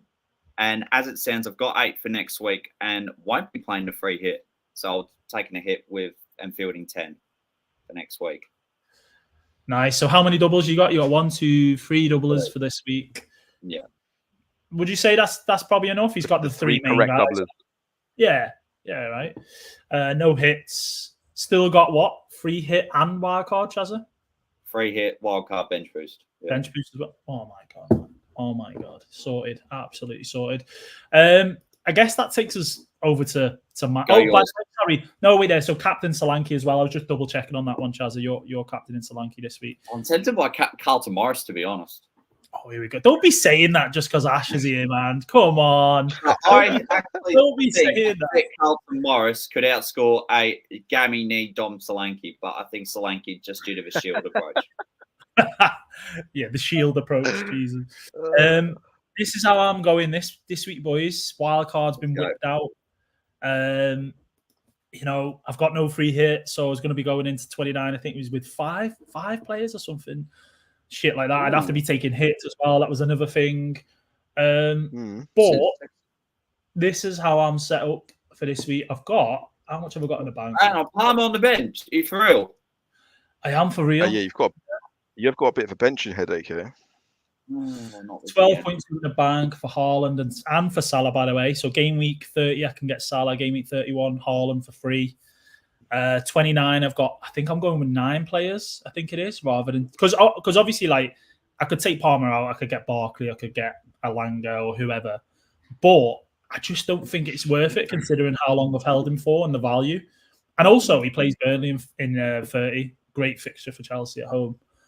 So I'm kind of approaching it like this at the minute: Douglas Luiz instead of Barkley, because I've looked beyond game week 30. Even 31, I think it was up until, and having 3, no disrespect, Ash, but having 3 Luton players in my team at that point, it looks bad. It's disgusting. Slow down, fella. Yeah, it looks bad. So this is my approach. I mean, it's probably up there with template when you say most of these players people are going to have, right? I think is it not? I think you should start Palmer over Douglas Luiz, if I'm honest. I agree. Oh, interesting. But play your. That's just my opinion. I think Palmer's I think Play Palmer's your way. got more of a ceiling than Douglas Luiz. I know we've talked about If- Villa and Tottenham Yeah. being an attacking game. I feel, but you've already got Watkins there, and just in case maybe what Villa don't perform, you might want to have Palmer there to cover. Yeah. And right, if Douglas Luiz was Maddison, would you then say Maddison over Palmer or not? Yes. Yeah, I would. It's still tricky, and it is tricky, but I would, yeah. So the reason I would. can't go Maddison is because if I get Maddison, right, obviously he plays in 29.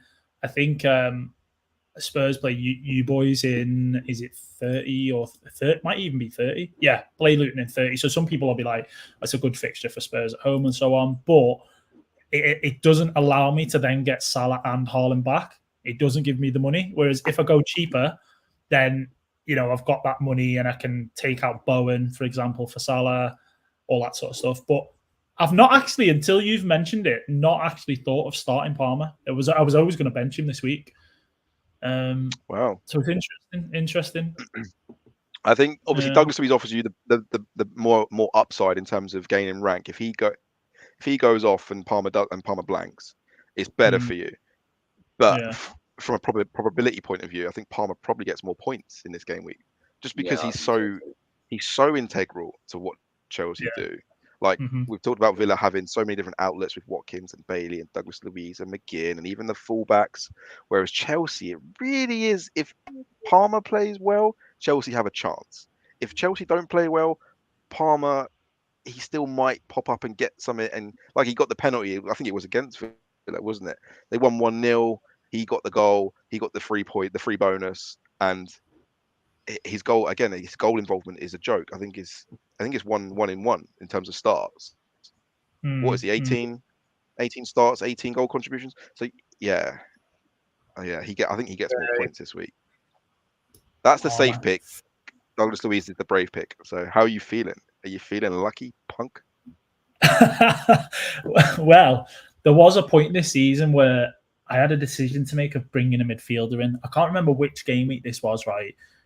But what I will say is that I picked Diaby over Douglas Luiz, and it was the game where I think it was like Douglas Luiz ended up getting a haul or some shit, and I was like, oh, for God's sake, why didn't I just go for Dougie? Why didn't I just go with my gut? And I kind of feel like it's like that. Like Ross Barkley's been in my team, obviously with it being a wild card. I've considered Barkley. He's got 3 fixtures, all that sort of stuff. So I'm kind of going, do I get Barkley? But as I said, I've got that same dilemma where I've got Barkley after 30, post 30 or post 29 for the blank. So yeah, I'm kind of like, do you know what? I'll just go with Douglas Luiz. What I will say is that Villa's fixtures are not great after, I think, is it after 29 even? So they play West Ham, but then they've got like Wolves at home is okay. They play City away though. They've got Brentford at home's okay, I guess. It's a bit up and down for Villa in terms of the fixtures. So I'm just weighing up whether I want Douglas Luiz a bit longer term or whether I go for someone else. I did at one point contemplate Chong, Ash.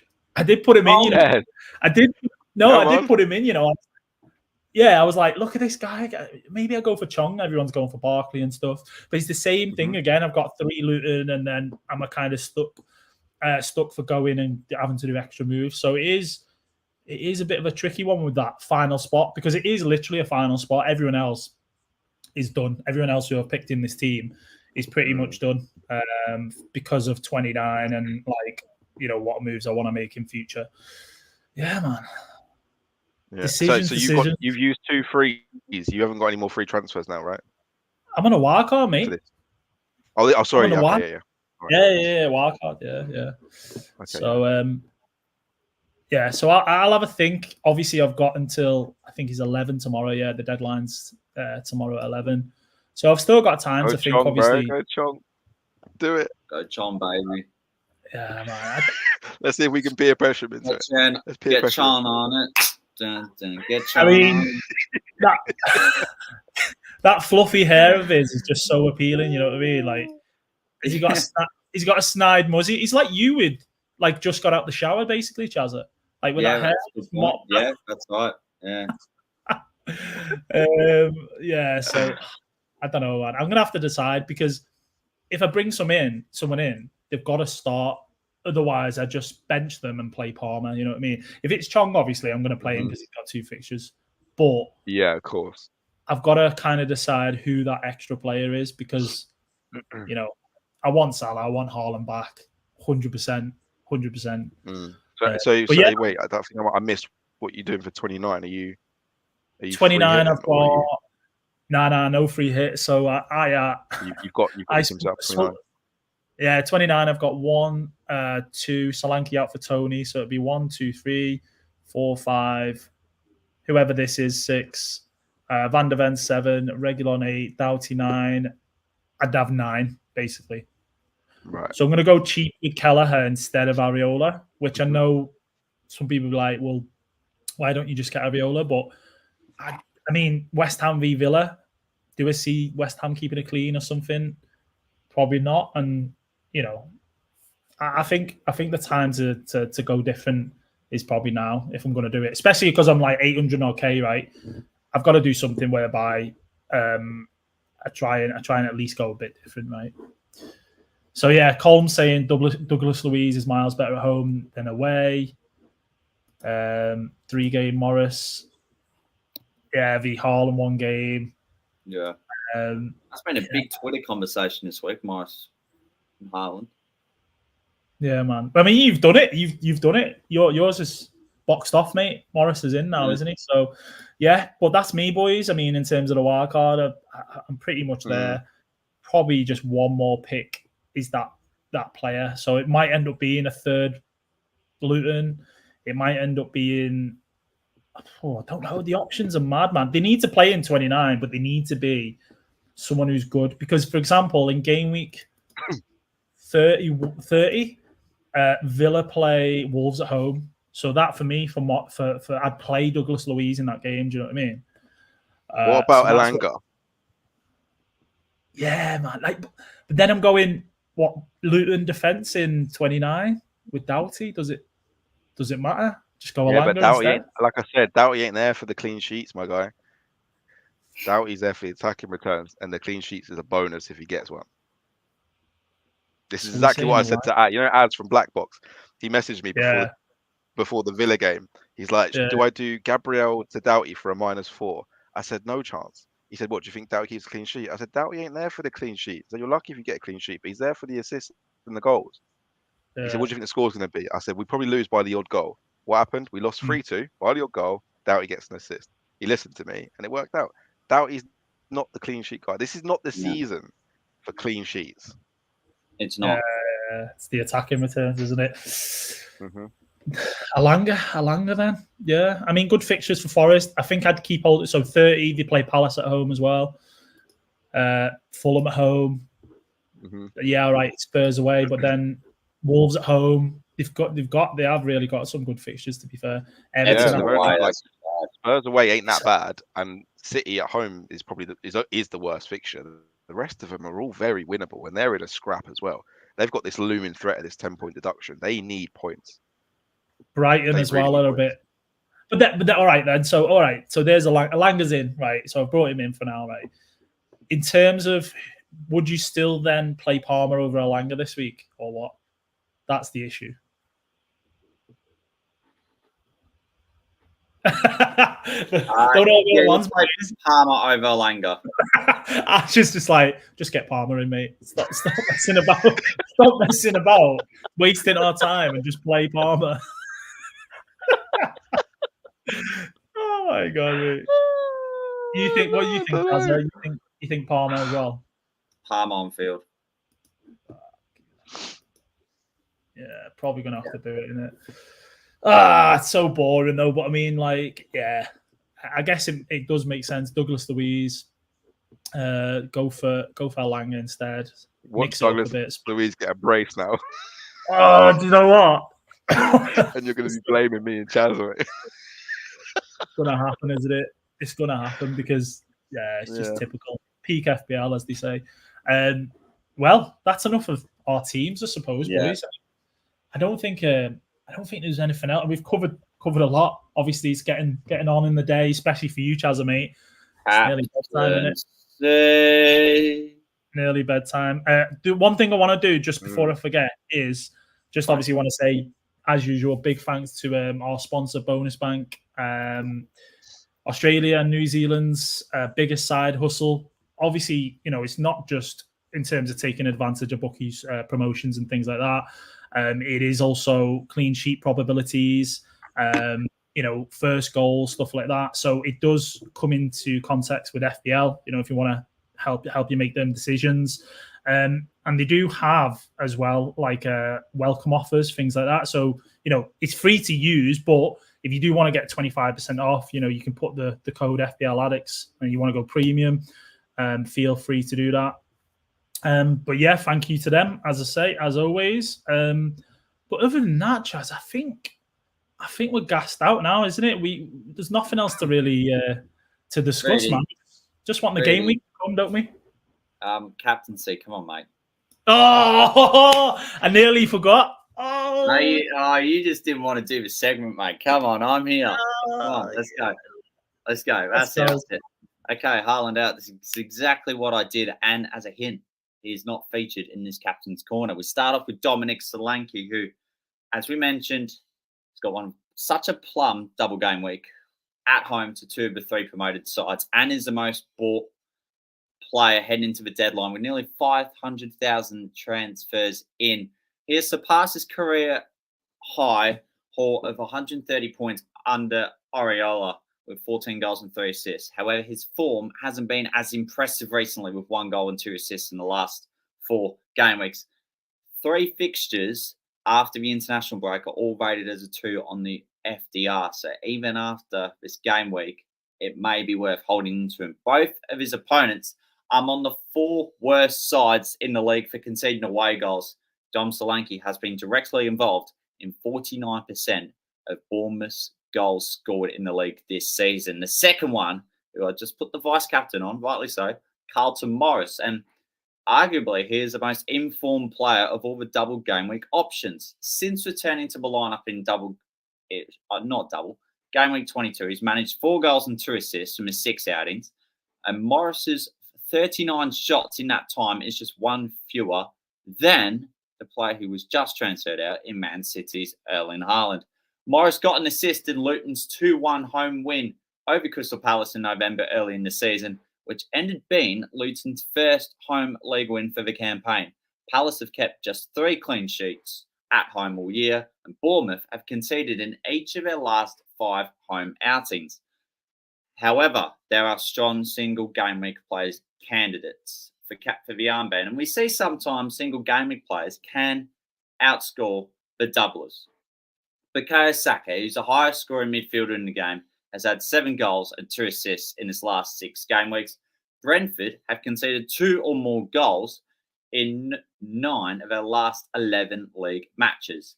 In the last 4 head-to-head league encounters, Saka has managed a goal and 4 assists. Ollie Watkins is at home to Spurs. His opponents on Sunday have conceded at least 2 goals in 5 of their last 6 road trips. Ollie Watkins has had 5 goals and an assist in his last 6 league outings.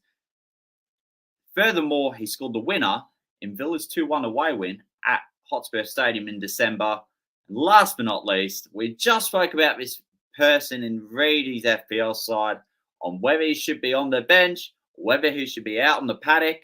That is Cole Palmer in it, at home to Newcastle as a starter. The last time he blanked at home in the league was in game week 10 at home to Brentford, which ended being a 2-0 defeat for Chelsea.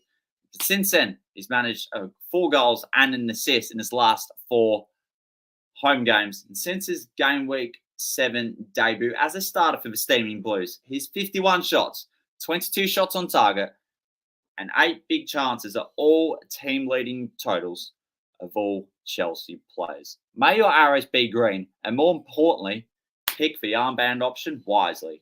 Bash!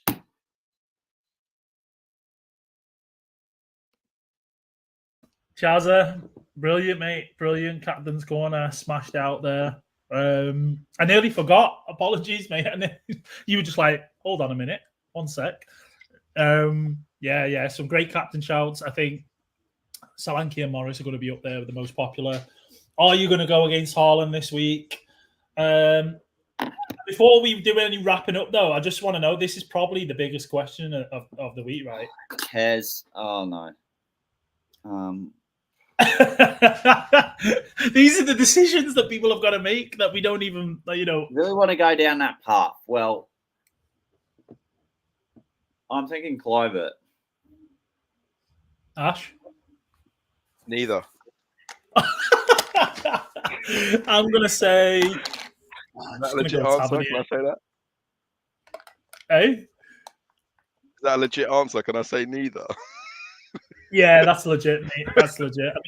I guess if Nelson's on a wild card, or I don't know, maybe doing it for a hit, just go Tavernier, I guess.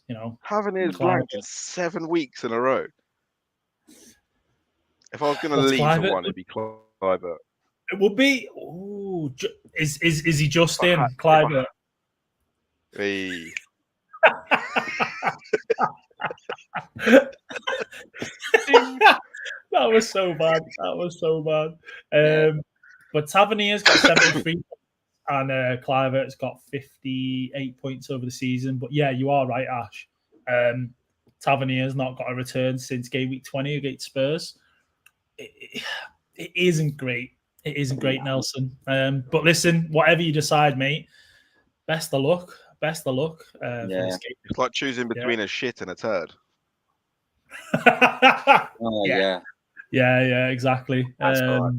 Ash, before we wrap it up, I just want to say a massive thank you to you for coming on to our podcast for this edition. You've been absolutely fantastic, especially with your insight on the Luton assets and mainly the vibes you bring to the table. Appreciate you, mate. Thank you so much for having me on. It's always easy to forget, guys, when you're watching these things. Just like the video. If you're watching it, you must like it. So like the video for the guys. If you're not subscribed already, hit the subscribe button. It's absolutely free. And share it. Share it around. If you're enjoying all the content that these guys are doing, they put a lot of work. They put in hours behind the scenes, things you won't realize, having to schedule guests and all the stuff that goes into making a pod. I understand. And I don't even do half what these guys do. So if you're enjoying it, and the least you can do is just give these guys a like, subscribe, and just retweet their show link on Twitter and try and share it around. Keep up the good work, boys. Appreciate that, Ash. Thanks for the words. Appreciate that, Ash. As well, I know usually on podcasts they're like, do you want to plug your business or your podcast and all this sort of stuff? I mean, FPL Juice has been around for God knows how long now, and some of the stuff you've done for the community, with the meets and the stuff at Fest as well. Like you guys are just great, and I've enjoyed watching your show for forever, really, since you've come in the scene. So keep that up, you boys, and yeah, appreciate the love there, Ash. It's massive, mate. No problem, my guy. Anytime. That's fair. All right. That wraps it up. Reedy, once again to you, thanks very much. You're the absolute governor, and I hope your wildcard side goes well and you sort out who you might field. Cheers, mate. Cheers. It's probably going to go wrong, but, it's what we do. To all the managers out there, may your arrows be green and enjoy the game week until someone comes off injured early on like Senate. Catch you later next time round.